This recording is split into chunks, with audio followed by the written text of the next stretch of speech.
যে গুনাহের কারণে তাহাজ্জুদ নামাজ পড়ে দোয়া করলেও দোয়া কবুল হবে না। আসুন আজকে আমরা সবাই জেনে নেই এবং ভিডিওটা শেয়ার করে অন্য ভাই ও বোনদেরকেও জানার সুযোগ করে দিবেন। যদি আপনার মাধ্যমে কেউ হাদিসটি জানেন তাহলে সেটি আপনার জন্য হবে সাদকা জারিয়া। রাত জেগে কাঁদছেন, তাহাজ্জুদ পড়ছেন, তবু আসমান থেকে ফয়সালা আসে না কেন? কোথাও কি কোনো বড় ভুল রয়ে যাচ্ছে? প্রিয় দিনী ভাই ও বোনেরা, তাহাজ্জুদ হলো মুমিনের সব থেকে শক্তিশালী হাতিয়ার। রাসূল সাল্লাল্লাহু আলাইহি সাল্লাম বলছেন, রাতের শেষ প্রহরে মহান আল্লাহ দুনিয়ার আকাশে নেমে আসেন এবং ঘোষণা করেন, কে আসো বিপদগ্রস্ত, আমি তাকে উদ্ধার করব। কে আসো অভাবী, আমি তাকে সচ্ছলতা দিব। সহিহ বুখারী। কিন্তু আমরা কি ভেবে দেখেছি এত কান্নার পরেও কেন আমাদের দোয়া আরশ পর্যন্ত পৌঁছাচ্ছে না? কেন মাঝপথে আটকে যাচ্ছে? হাদিসের আলোকে ওলামায়ে কেরাম এমন দুই শ্রেণীর মানুষের কথা বলছেন যাদের দোয়া শত কান্নাকাটির পরেও কবুল হয় না যতক্ষণ না তারা খাঁটি তাওবা করে।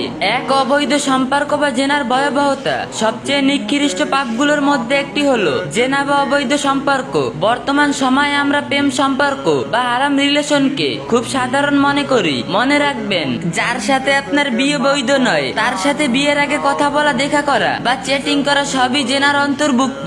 অনেকেই দীর্ঘ বছর হারাম সম্পর্কে লিপ্ত থেকে সেই মানুষটিকে জীবনসঙ্গী হিসাবে পাওয়ার জন্য তাহাজ্জুদে কাঁদেন। এটি আল্লাহর সাথে উপহাসের শামিল। আপনি আল্লাহর নাফরমানি করে আল্লাহর কাছে রিজিক জীবন সঙ্গী চাইছেন। শয়তান আপনার সামনে এই পাপকে শোভিত করে রাখছে। জেনার অভিশাপ মানুষের দোয়া কবুলের সব থেকে বড় দেওয়াল হয়ে দাঁড়ায়। দুই, মানুষের সম্পদ আত্মসাৎ ও জুলুম। মানুষের সম্পদ অবৈধভাবে ভোগ করা, লুটপাট, চাঁদাবাজি বা কাউকে ঠকানো এটি এমন এক গুনাহ যা আল্লাহ সহজে ক্ষমা করেন না। একে বলা হয় হুকমুল ইবাদত, বান্দার হক। আপনি যদি অন্যর মনে কষ্ট দিয়ে বা অন্যর হক নষ্ট করে রাতভর সিজদায় পড়ে থাকেন, তবে সেই দোয়া আসমানে উঠবে না যতক্ষণ না আপনি সেই পাওনা পরিশোধ করছেন এবং ওই ব্যক্তির কাছে ক্ষমা চাইছেন। আপনার প্রতি নসিহত, হয়তো আপনি ভাবছেন আমি এত দোয়া করছি তবু আল্লাহ কেন শুনছেন না? দোষ আল্লাহর নয়, বরং দোষ আমাদের সেই গুনাহের যা আমরা ছাড়তে পারছি না। তাহলে মুক্তির উপায় কি? খালিস তাওবা। আজই সেই হারাম সম্পর্ক ছিন্ন করুন।